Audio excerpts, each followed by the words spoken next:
Pemirsa, Binalonan, kota kecil di Filipina ini memiliki peraturan yang cukup unik. Kota yang terletak sekitar 200 km di utara Manila itu melarang gosip. Larangan itu bertujuan untuk mencegah desas-desus menyebar di masyarakat. Omong kosong seseorang di Binalonan dapat menjadi tuntutan hukum. Penyebar isu pertama akan dikenai denda sebesar 200 peso atau setara Rp55.000 dan denda memunguti sampah di jalanan selama 3 jam. Sedangkan orang yang menduplikasi gosip itu akan dikenai denda $20 Amerika atau sekitar Rp285.000 dan memunguti sampah di jalanan selama 8 jam. Tidak jelas bagaimana syarat obrolan sehingga disebut sebagai gosip. Meski demikian, wali kota setempat mengatakan salah satu contoh yang dapat dijadikan pertimbangan yaitu obrolan mengenai hubungan antar warga atau situasi keuangan. Tindakan keras terhadap gosip dan penyebaran desas-desus itu muncul ketika musim panas, waktu di mana banyak penduduk Filipina yang menghabiskan waktu untuk berkumpul di tempat teduh dan berbicara tentang berbagai hal, semisal siapa yang telah selingkuh atau siapa yang telah menumpuk hutang.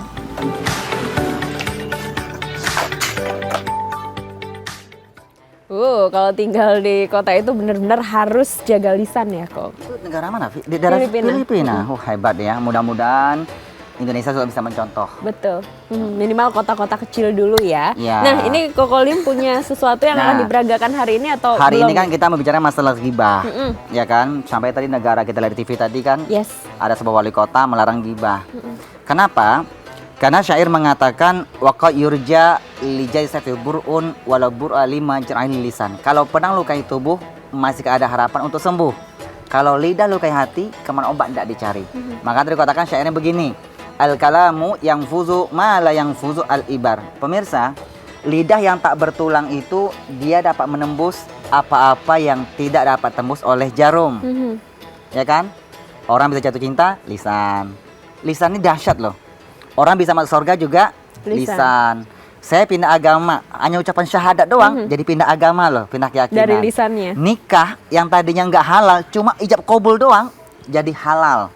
Lisan itu begitu dahsyat, tergantung kita yang menggunakan kebaikan atau untuk kejahatan. Kan begitu. Dia dapat menembus apa yang terdapat oleh jarum, seperti ini. Koko punya 2 kunci nih. Iya. Pemirsa bisa lihat, Koko punya 2 kunci. Ini kunci beneran. Satu ambil. Coba masukkan ke dalam botol ini, mungkin nggak? Pegang botolnya. Enggak sih, karena ujungnya kan lebih besar. Mungkin nggak masukin ke dalam botol? Ini dicoba belum mungkin. Tidak mungkin. Coba. Kita akan coba ya. Satu aja kita coba satu aja. Begitulah umpamanya lisan itu dapat menembus apa yang tidak dapat tembus oleh jarum. Seperti ini juga. Kita akan coba ya. Allahumma sholli ala Sayyidina Muhammad. Saya akan halangi sebentar. Boleh dilihat? Saya akan coba halangi sebentar.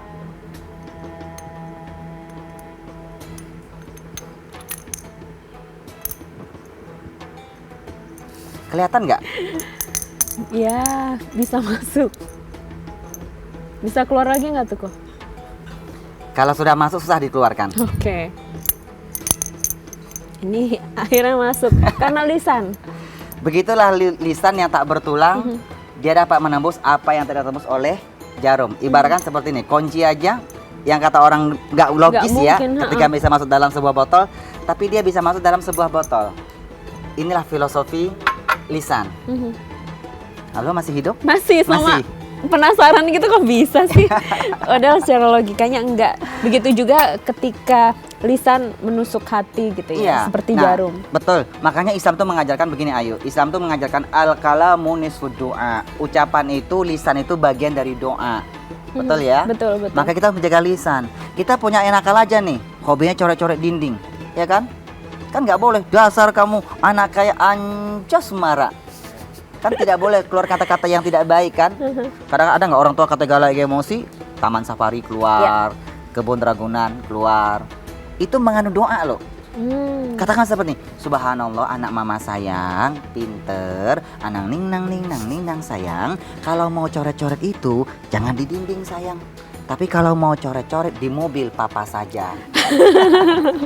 Sama aja ya. Sama aja Bakal kok. lebih dipukul ya. Itu sebuah kiasan. Ya. Nah, makanya Rasulullah itu mengajarkan begini. Rasulullah itu sampai mengenai sebuah hadis ya. Afdhalu zikri fa'lam annahu la ilaha illallah. Sebaik-baik zikir itu adalah kalimat la ilaha illallah. Ini agar kita tuh bisa melatih lisan kita. Man kana akhiru kalamihi la ilaha illallah dakhala jannah. Pernah dengar kan Ayu ya?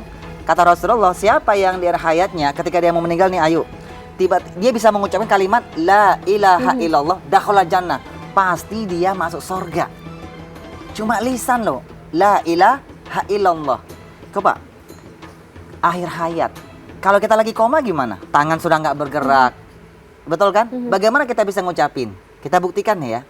Pemirsa, kalau kita mengucapkan kalimat alhamdulillah, tahmid ya. Alhamdulillah. Butuh gerakan mulut nggak? Alhamdulillah. Butuh. Takbir. Allahu akbar. Gerak nggak lidah kita? Gerak. La haula wala quwata illa billah. Bergerak kan? Bergerak. Subhanallah. Bergerak. Coba. La ilaha illallah. Dia nggak butuh gerakan bibir. Artinya dalam kondisi tubuh apapun kita ini, dalam lemah, tidak berdaya, dalam keadaan koma, kita pasti bisa mengucapkan kalimat la ilaha illallah. Dia nggak butuh gerakan bibir. Makanya kata Rasulullah, siapa yang di akhir hayatnya bisa mengucapkan kalimat la ilaha illallah masuk surga. Caranya bagaimana? Ketika kita hidup, biasakan mengucap kalimat la ilaha illallah. Jadi ada proses ya, tidak langsung. Supaya kita bisa menjaga lisan. Melatih. Ayo kalau ucap la ilaha illallah begini, ayo. Ini ngicap, ini koko ajarkan ya. Ini teori yang koko dapatkan dari pesantren nih. Jadi ketika ngucapin kalimat la, tarik nafas nih. La, rasakan sampai di kepala, di otak kita nih. Ilaha, tancapkan di hati yang kanan. Illallah, tancapkan di hati yang kiri. La illallah, la illallah, la illallah. Ini bukan asgoy, bukan asal goyang loh. Tapi menancapkan zikir di hati kita. Ada nggak orang berzikir? La ilaha illallah, la ilaha illallah. Zikirnya kenceng, tidurnya kenceng. Kenapa? Ketika dia berzikir, yang zikir cuma bibirnya doang, hatinya tidak berzikir. Baik. Ya kan? Makanya pemirsa, lisan itu dahsyat. Bisa menentukan orang masuk ke surga, bisa ke neraka.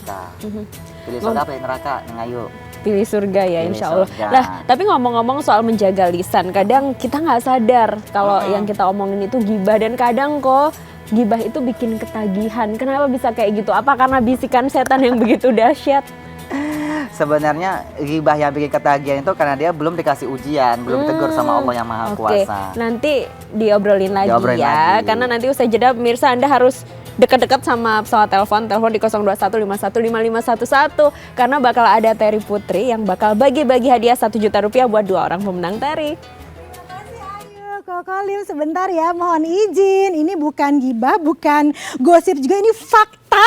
Akan diberikan hadiah 1 juta rupiah untuk 2 orang pemenang. Bagaimana caranya? Telepon kemana? Passwordnya apa? Sabar, tarik nafas dulu semuanya ya. Siap-siap untuk menghubungi nomor telepon yang ada di layar kaca Anda. Tapi setelah yang satu ini, jangan kemana-mana.